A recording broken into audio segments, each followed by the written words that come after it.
All right. So today we are here with Jack Cotton.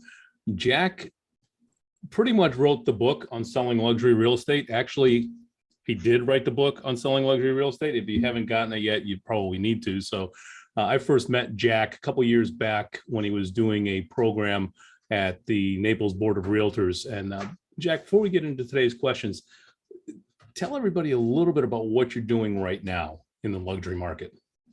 Well, I live up in Cape Cod. I work up in Cape Cod. I'm in the same company that began in my dorm room 47 years ago. And I list and sell luxury properties here in this beautiful corner of the world, rare and beautiful corner of the world, Cape Cod, Massachusetts. I do a little bit of writing on the side, a little bit of speaking on the side, a little bit of coaching on the side, but I'm still pretty much a realtor, although I no longer own my company. I just work here as an agent. You know, there's a lot less stress not having the ownership moniker, isn't there? Way less, way less. And I'm doing what I like to do. I'm doing what got me in the business in the first place. I like listing and selling real estate. Excellent. Well, you know, that's a great segue, Jack. So how did you choose real estate for a career? It chose me. I began probably not really being fully aware of it when I was about 8 or 9 years old. Interesting childhood, won't go into a lot of detail, but there were a lot of times when I was a kid growing up that things weren't going, I guess, swimmingly would be the right way to say that. And so on Cape Cod in those days, there was a lot of new construction. So I had an endless supply of scrap lumber. So I would build houses. I would build houses up in the tops of trees. I would build houses under trees. I would build houses in the woods and in fields and everywhere. And whenever I was in my little space, in my little house that I created, and the sunlight would come into the ill-fitting boards, and I'd smell the fresh cut wood, slowly everything became right in my world.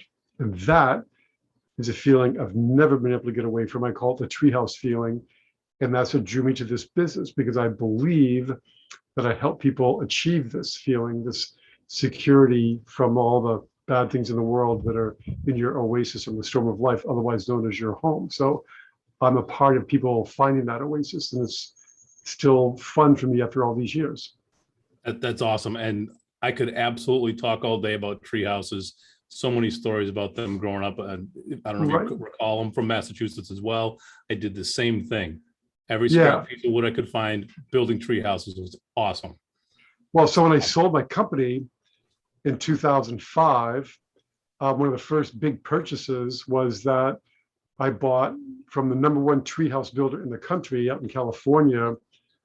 I bought a treehouse and I bought a tree, and I rented an 18-wheeler and brought it across the country, set it up in my yard on the other side of the house. And so every day when I go to work, I drive by my treehouse, and it's a nice reminder of why I'm in this business. Now, is that the same guy that's got the Treehouse Masters show on TV? I don't know. From that side of the country, so. Yeah, maybe. He builds them for Las Vegas. He builds them for Disney World. He builds them. Yep. Yeah. May very well be the same guy. That's awesome. Could That's be. Awesome. Yeah. And I bought the tree. It's just hollowed out, so you can go inside the tree and climb up inside and go into the bottom of the treehouse. So you might find me on your doorstep next time I'm up in Massachusetts, just to get that experience. You have to fight the squirrels, but no, go for it. Sure. Awesome. So Jack, what's one of the best investments that you've made, whether it's time, money, anything like that? What's one of the best investments that you've been able to make? Well, I would say that would be real estate, because I have invested over the years in real estate, and you know, my real estate has got me through how many, like 3 or 4 major downturns that I've experienced in my 47 years in the business. And so, and I learned early on from older people who I listened to, who had lived through the Depression, and somehow their lessons really resonated with me. So I bought real estate. I worked hard to pay it down, pay it off. And it's always been there to help me when times are tough. And I can afford to cut my rents if I have to keep things available because of, you know, low leverage. And real estate is the best investment on the planet. Case closed. Excellent. Excellent. So what's one quirk or odd thing about you that others may not know? A quirk? Yeah. Yeah, I was trying to think of what my quirks are. I guess I should have asked somebody else, because I'm not aware of any. But you know, I'm relentless, dogged, OCD a little bit. You know, we had a closing in a house today for $4 million. And of course, we had all these storms last night, and the yard was a mess. And I called my guy to come and clean up the trees before the closing because the buyer's going to see all these broken trees. And, you know, he's like, you know, comes with a truck and a chainsaw. And I'm like so impatient. I've got my trusty 30-year-old ragged tooth hand saw for cutting tree branches. And I just get impatient. And he's out there fiddling with his chainsaw. And I had most of the work done and cut up before he got the first pull on the chainsaw. So I don't know if it's a quirk or not, but I can't wait. I just want things done. Awesome. Awesome. But what habit do you have that most positively affects your life and your mindset?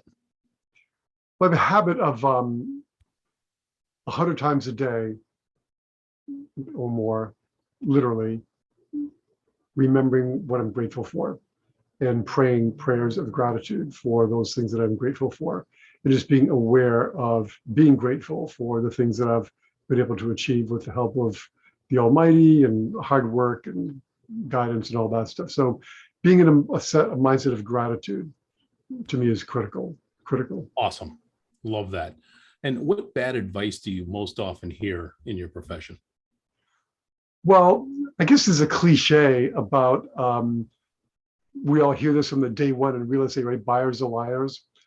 And I really don't think buyers are liars. I really think that sometimes we don't listen carefully enough. We don't ask the right questions. We don't find the why behind the why. We don't really find out what people are truly interested in. And we cover our tracks by saying buyers are liars.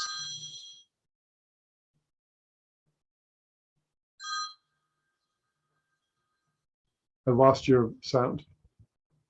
Sorry, there was somebody's phone ringing. I don't know if it was mine or yours. Oh, I think it's mine over on the other side of the room. Sorry. No, I muted myself, hoping that wasn't it, but that's all right. All right. So listening more. I love that. So Jack, one last question reserved specifically for you. All right. Somebody that is looking to get into the luxury market, how would you best advise their mindset for somebody who's looking to break into the luxury market? You know, that's a great question, because I think a lot of real estate agents sit on the sidelines of the luxury real estate market, thinking that you have to be rich and well connected, born rich and well connected to succeed here. And you really don't. You really have to have the mindset that I can do this. I have value. I have expertise. People need it. People want it. And people will value it from me. So just make up your mind that you can do it and do it. They're just people like you and I. Excellent. Jack, as always, I appreciate your time. I'm going to put, with your permission, I'm going to put an email address for people to contact you if they have any questions. Sure, absolutely. I absolutely recommend, guys, that you get the book Selling Luxury Homes by Jack Cotton. It is fantastic. It helped me break into the luxury market down here in Naples just by the advice that he has. Again, Jack, thank you very much for your time. As always, I appreciate you. Thank you for having me. Bye-bye. Bye.